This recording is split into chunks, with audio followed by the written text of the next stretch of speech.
Bangladesh hakutro borok bangthaya borsangoni sakao salbrumno jobrok jagui tongo abro gidigino bubagrakhor aguribo khadobong himpotok tikothong pandaklaika yakshi bodolno aramanjika kasam monchiyokor eba politburni adong manik sarkar khubui kubuni adoro asali kuthumong padabo kasam monchiyokor manik sarkar saka tabuk Bangladesh hakutro belaita tongkhor sidrajak salbrumno borok bangthaya borsangoni sakao satok bitok nokhub eba jobrok jamani patimuro patioi tongo abro bugino Bangladesh ni tabuni habangni thani hastini yakshi bodol bukhaktui borok bangthaya no kaham nai kolmo nai mo thang jane bagui sanmo narjakha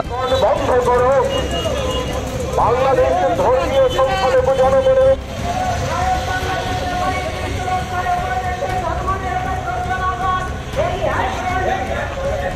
Bangladesh সরকারকে ধর্মীয় সংখ্যালঘু জনগণের নিরাপত্তা নিশ্চিত করতে হবে। ভারত বাংলাদেশের জনগণের সৌহার্দ্য বন্ধুত্ব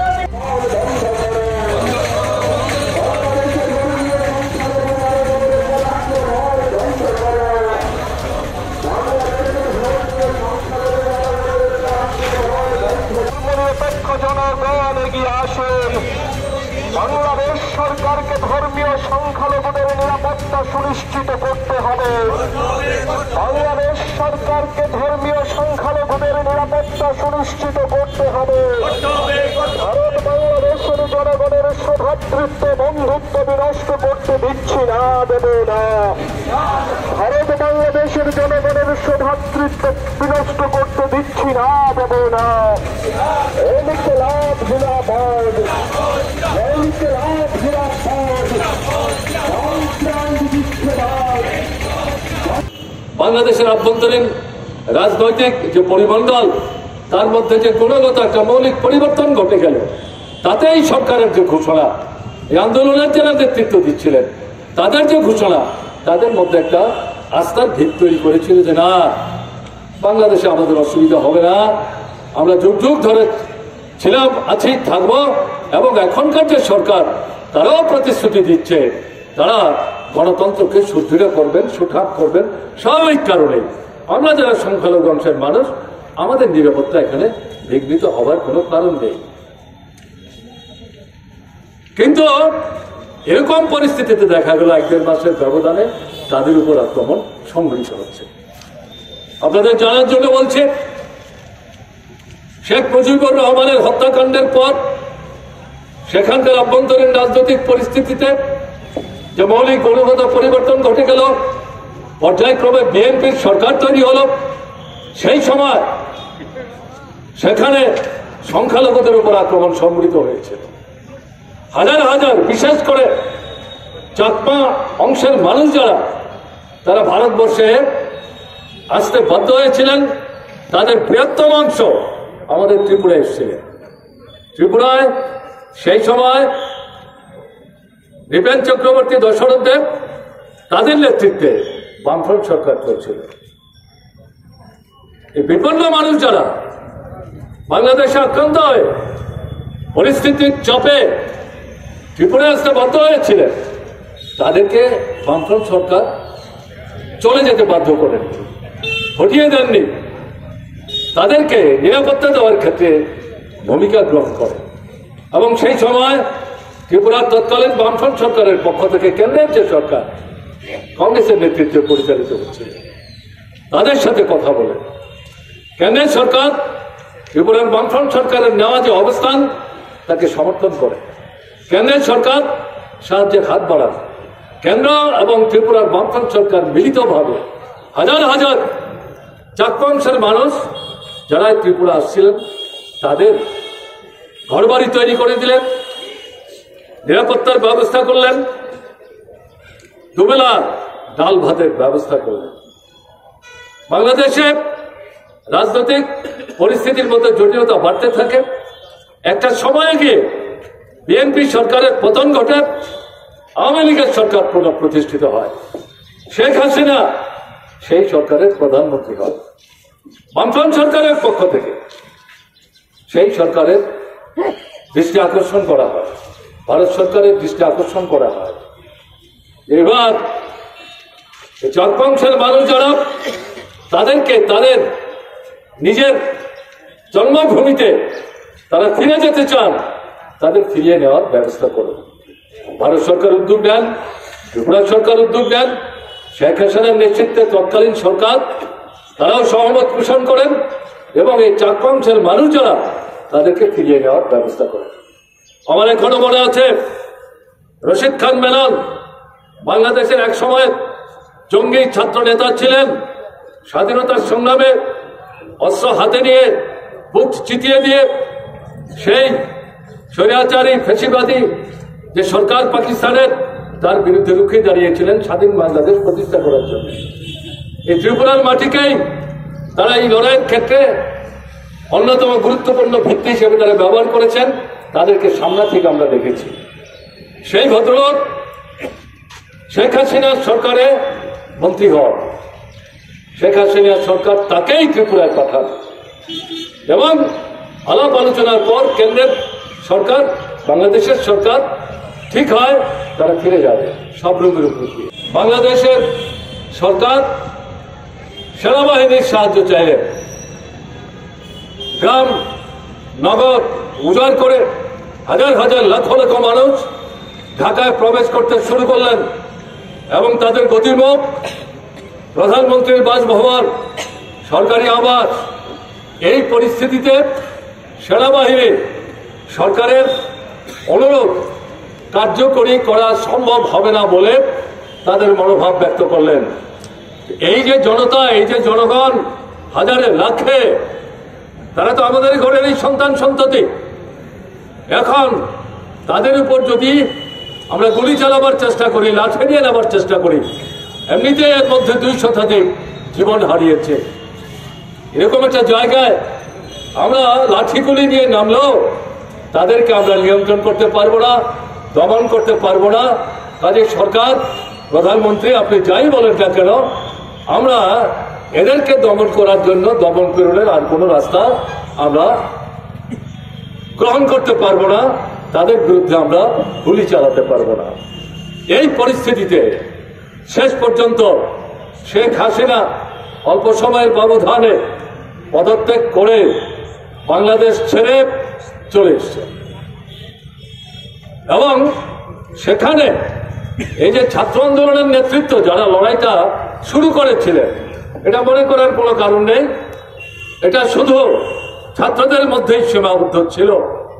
পর্যায়ক্রমে বাংলাদেশের অভ্যন্তরের ক্রমবর্ধমান যে দুর্নীতি, সরকার এবং দুর্নীতি সমর্থক হয়ে গেছিল, এর বিরুদ্ধে মানুষ যখন কথা বলবার চেষ্টা করে, তাকে দমন করার জন্য আক্রমণ নামিয়ে আনে। পরপর 2টা জাতীয় নির্বাচন জনগণকে স্বাধীনভাবে নিজের মতামত ভোটের বাক্সে প্রয়োগ করার ক্ষেত্রে নানা পদ্ধতিতে বাধা বিপত্তি তৈরি করা হয়। এতে জনগণের মধ্যে যে পুঞ্জীভূত ক্ষোভ, তারই বহিঃপ্রকাশ। ছাত্ররা যেটা শুরু করেছিল, সংরক্ষণ বন্ধ করো, এবং তাকে দমন করবার জন্য বাংলাদেশ সরকারের যে আক্রমণ, এতে 2 শতাধিকের উপর আন্দোলনে অংশগ্রহণকারী যারা জীবন দিলেন, তাতে মানুষের মধ্যে ক্ষোভ বিক্ষোভের বহিঃস্ফুরণ ঘটল। এটা শেষ পর্যন্ত আর ছাত্র জনতার আন্দোলন থাকলো না। ছাত্র জনতা এবং বাংলাদেশের বিভিন্ন অংশের জনগণ সম্মিলিতভাবে এই সরকারকে ক্ষমতাচ্যুত করবার জন্য রাজপথে তারা উঠে এসেছিলেন। এই সরকার এই পরিস্থিতিতে পদত্যাগ করতে বাধ্য হয়, প্রধানমন্ত্রী বাংলাদেশ ছাড়তে বাধ্য হন।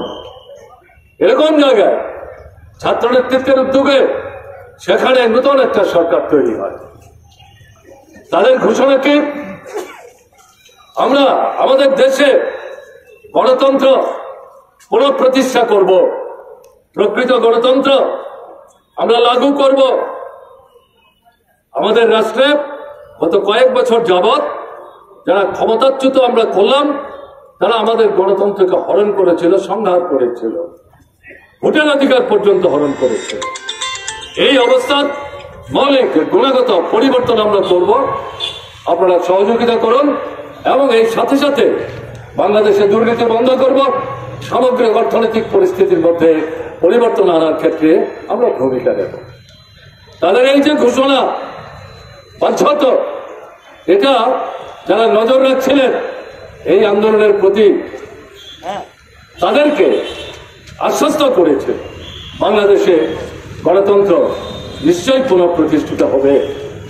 কিন্তু অল্প সময়ের ব্যবধানে যেটা দেখা যেতে আরম্ভ করলো, সেখানে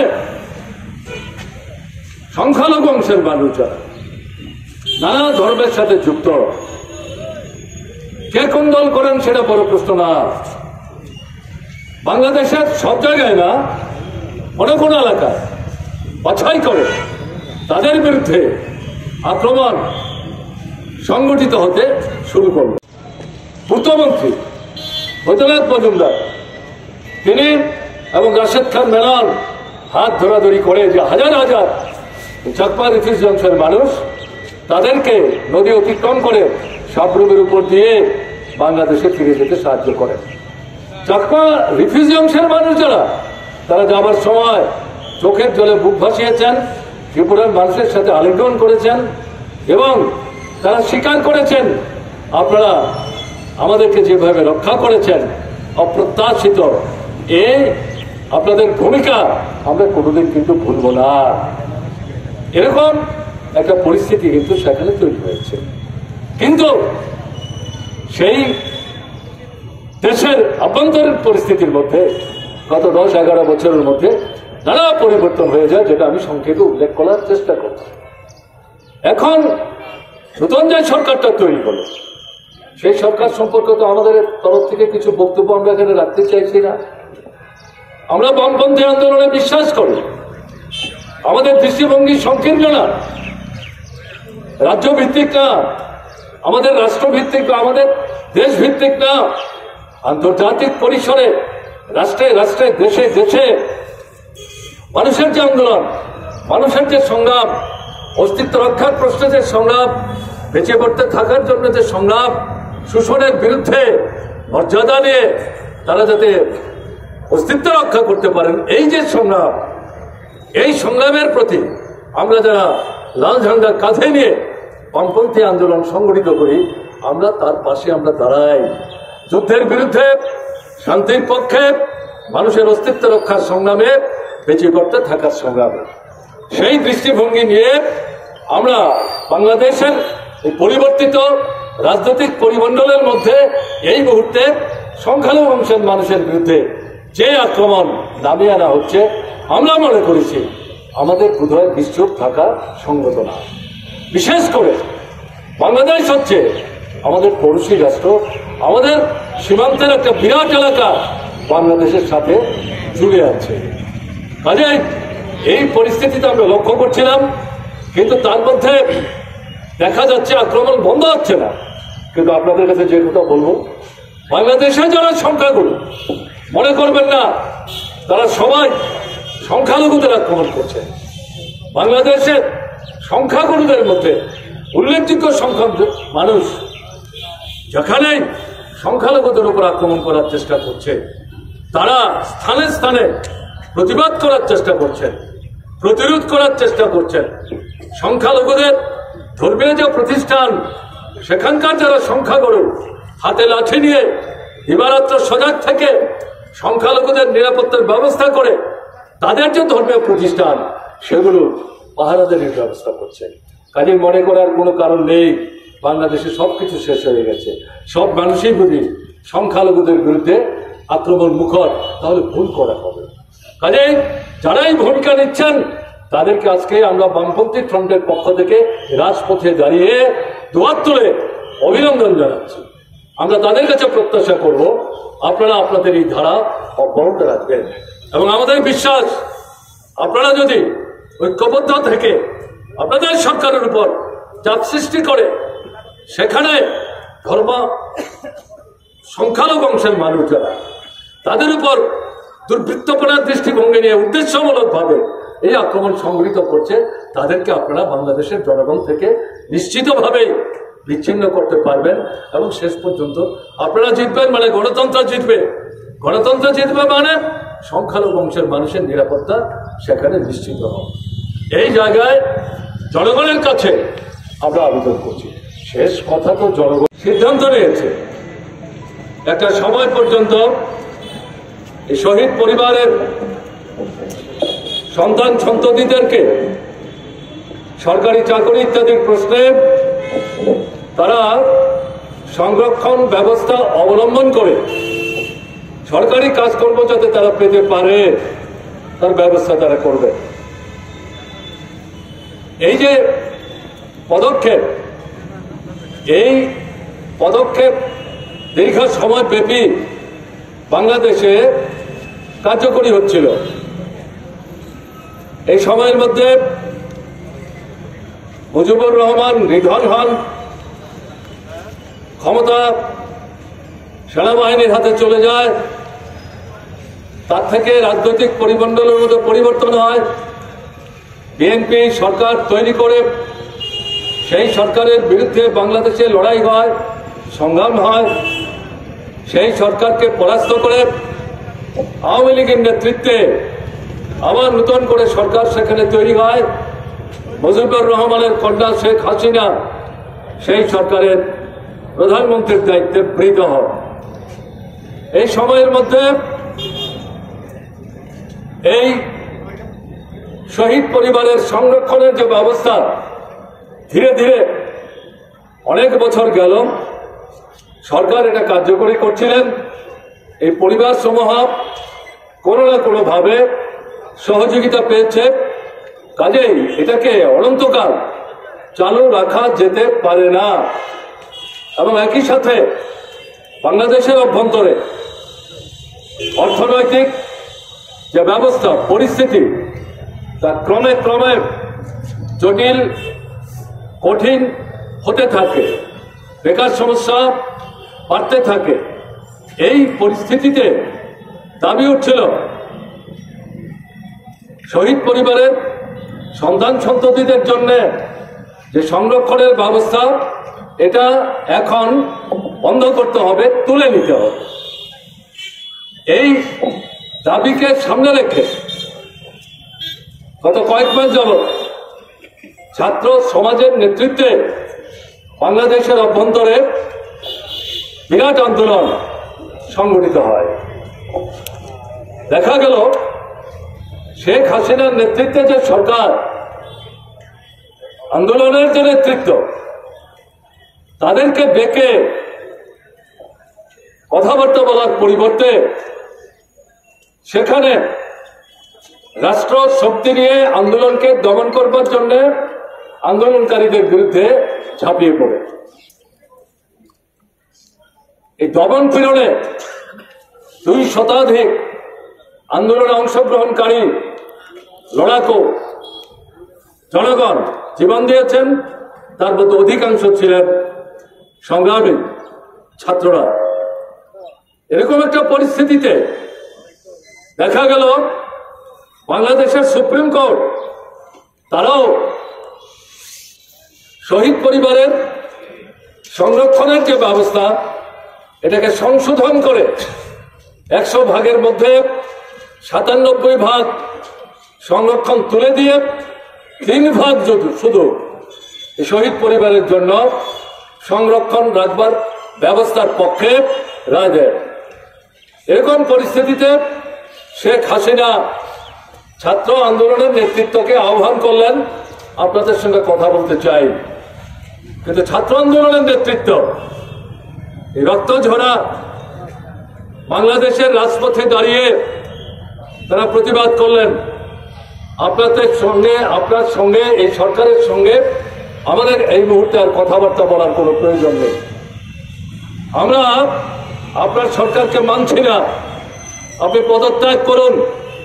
যদি পদত্যাগ না করেন তাহলে আমরা আপনাকে বাধ্য করব পদত্যাগ করতে, এই সরকার পরিবর্তন করতে এবং নতুন একটা সরকার আমরা তৈরি করব। স্বাধীনতার যুদ্ধ তো জনগণই করেছে, পরিস্থিতির মধ্যে যে পরিবর্তন ঘটিয়ে দিয়েছে তার থেকে বাংলাদেশকে উদ্ধার করেছে বাংলাদেশের জনগণ। বর্তমান পরিস্থিতি যে নতুন সরকার তৈরি হয়েছে ছাত্র আন্দোলনের নেতৃত্বের সাথে মিলিতভাবে সেই বাংলাদেশের জনগণই যে পরিস্থিতির মধ্যে পরিবর্তন হয়েছে, কাজে সেই জনগণের উপর পুরো আস্থা রেখে আমরা আবেদন করছি আপনারাই পারবেন, আপনারা এগিয়ে আসুন। কিন্তু এই সাথে সরকার নির্বাক থাকবেন নিশ্চুপ থাকবেন, শুধু গণতন্ত্রের পক্ষে ঘোষণা দেবেন, বক্তৃতা করবেন, রাষ্ট্রপুঞ্জে গিয়ে বর্তমান সরকারের যিনি প্রধান সেখানে বক্তৃতা করবেন, কিন্তু দেশের অভ্যন্তরে সংখ্যালঘুদের বিরুদ্ধে যে আক্রমণটা চলছে সেটার বিরুদ্ধে যদি কার্যকরী প্রশাসনিক দিক থেকে রাষ্ট্রের তরফ থেকে উদ্যোগ গ্রহণ না করেন তাহলে এই বক্তব্যগুলির অর্থকে এগুলি নিরর্থক হয়ে যাবে। তাই ত্রিপুরা রাজ্য বামফ্রন্টের পক্ষ থেকে এই রাজপথে দাঁড়িয়ে এই নূতন যে সরকার তারা নিজেরাই বলছেন এটা স্বল্পকালীন, তারা খুব তাড়াতাড়ি নাকি ভোট ডাকবেন, এটা তাদের ব্যাপার, এই নিয়ে আমাদের কোনো কথা নাই। কিন্তু আপনারা সরকারে আছেন, আপনাদের সরকারের প্রধান, এই সরকারের মধ্যে যারা দায়িত্ব পালন করছেন তাতে ছাত্র বন্ধুরাও আছেন, সমাজের অন্যান্য অংশের লোকরাও আছেন, তাদের সবার কাছে ত্রিপুরা বামফ্রন্ট কমিটির পক্ষ থেকে এই সমাবেশের পক্ষ থেকে আমরা আবেদন জানাবো, সক্রিয় হন, ভূমিকা গ্রহণ করুন, সংখ্যালঘু অংশের মানুষ যারা ধর্ম সম্প্রদায় নির্বিশেষে তাদের নিরাপত্তা নিশ্চিত করতে আপনারা কার্যকরী উদ্যোগ গ্রহণ করুন এবং যারাই পরিস্থিতিকে সেখানে জটিল করার চেষ্টা করছে, মানুষের মধ্যে ধর্ম সম্প্রদায়ের নামে বিভাজনের বলিরেখা তৈরি করবার চেষ্টা করছে এবং যার মধ্য দিয়ে এই পার্শ্ববর্তী রাষ্ট্র ভারত, তার অন্তর্ভুক্ত ত্রিপুরা, ওইদিকে পশ্চিমবাংলা, এই এলাকার মধ্যে একটা অস্থির আবহ তৈরি করবার চেষ্টা করছে উদ্দেশ্যমূলক ভাবে, তাকে শক্ত হাতে আপনারা মোকাবেলা করার চেষ্টা করুন।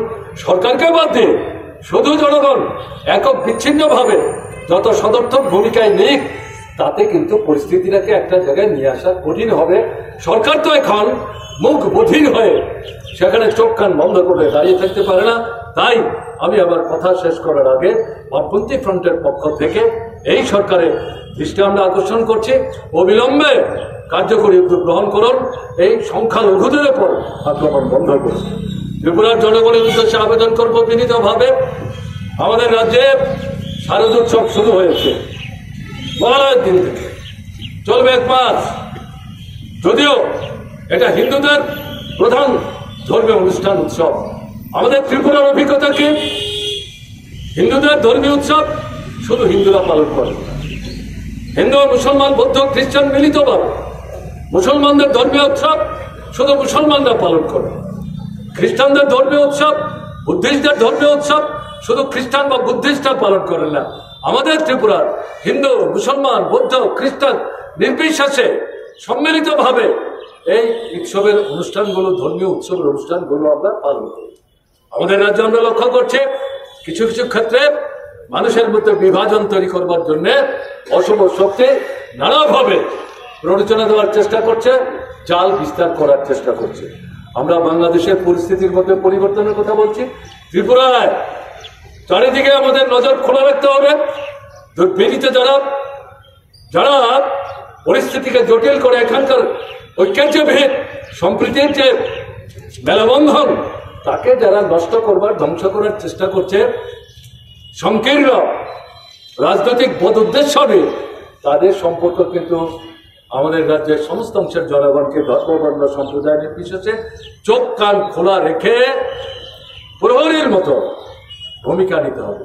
বাংলাদেশের জন্য বাংলাদেশ সরকারকে বলছি, আর এখানে যদি আমরা উদাসীন থাকি তাহলে কিন্তু আমাদের দায়িত্ব আমরা সঠিকভাবে পালন করতে পারবো না। তাই সবার কাছে আবেদন করছি, এই উৎসব যদিও অর্থনৈতিক অবস্থা খুব খারাপ, মানুষের হাতে পয়সা নাই, বন্যায় আরো বিপর্যস্ত হয়েছেন, কেনাকাটি করবার ক্ষমতা নাই, দোকান খুলে বসে আছেন, বিক্রি কোথায়? কাজে উৎসব করতে গেলে পয়সা লাগে। এরকম জায়গায় সেই পরিবেশ পরিমণ্ডল না থাকলেও মা আসবেন, মা যাবেন, পুজো হবে, কাজে এই জায়গাটার মধ্যে পরিমণ্ডল যাতে ঠিক থাকে তার জন্য আপনারা নজর রাখবেন। এই আবেদন আপনাদের কাছে রেখে আমি এতক্ষণ কথা বলবো ভাবিনি, বৃষ্টি একটু ধরল বলে আপনারা দাঁড়ালেন, দূর থেকে অনেক মানুষ এসছেন, তাতে আমার মনে হয়েছে এই সামগ্রিকভাবে সংক্ষিপ্ত পরিচয় হলো, এই কথাগুলো যদি না বলি সব মানুষ বুঝতেই পারবেন না হঠাৎ করে বৃষ্টিপাত হলে মধ্যে বামফ্রন্ট তারা কেন মিটিং করবার চেষ্টা করছে। তাই এই কথাগুলো আপনাদের সামনে আমি বললাম। সবাই যদি আমি একটু বেশি নিয়েও থাকি আপনারা আমাকে মার্জনা করবেন, ভালো থাকবেন, আমার নমস্কার জানাবেন। তাতে অংশগ্রহণ করেছেন নারী পুরুষ নির্বিশেষে আপনাদের সবাইকে বামপন্থী ফ্রন্টের পক্ষ থেকে আন্তরিক সংগ্রামে অভিনন্দন জানাচ্ছি। কেন আমরা আজকে এই রাজপথে এই দুর্যোগপূর্ণ আবহাওয়া উপেক্ষা করেও প্রতিবাদ সভায় মিলিত হলাম? যারা খবর রাখেন তারা জানেন, বাংলাদেশে সংখ্যালঘু অংশের মানুষ যারা, তাদের বিরুদ্ধে সর্বত্র না হলেও বেশ কিছু জায়গায় আক্রমণ সংগঠিত হচ্ছে। এই আক্রমণকে আমরা নিন্দা করছি, প্রতিবাদ জানাচ্ছি। আক্রান্ত যারা সংখ্যালঘু অংশের মানুষ, তাদের নিরাপত্তা আমরা দাবি করছি। একটা দেশে গণতন্ত্র আছে কিনা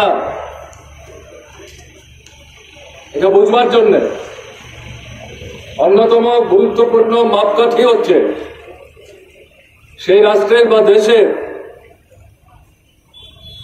যারা সংখ্যালঘু অংশের মানুষ, ধর্ম সম্প্রদায় নির্বিশেষে তারা সেই রাষ্ট্রের বা দেশের অন্যান্য অংশের জনগণের সাথে সমান অধিকার ভোগ করতে পারেন কিনা, স্বাধীনভাবে ধর্মাচরণ করতে পারেন কিনা, তারা নির্ভীকে জীবনযাত্রা নির্বাহ করতে পারেন কিনা, এটা যদি নিশ্চিত না হয় তাহলে মুখে গণতন্ত্রের কথা বললেও প্রকৃত অর্থে যথার্থ গণতন্ত্র বলতে যা বোঝায় সেই রাষ্ট্রে বা সেই দেশে গণতন্ত্র সেভাবে কার্যকরী হচ্ছে না। এই দৃষ্টিভঙ্গি থেকে বাংলাদেশে আজকে যে ঘটনাবলী চলছে সে সম্পর্কে আপনাদের সামনে দু চারটি কথা এখানে বলতে চাইছি।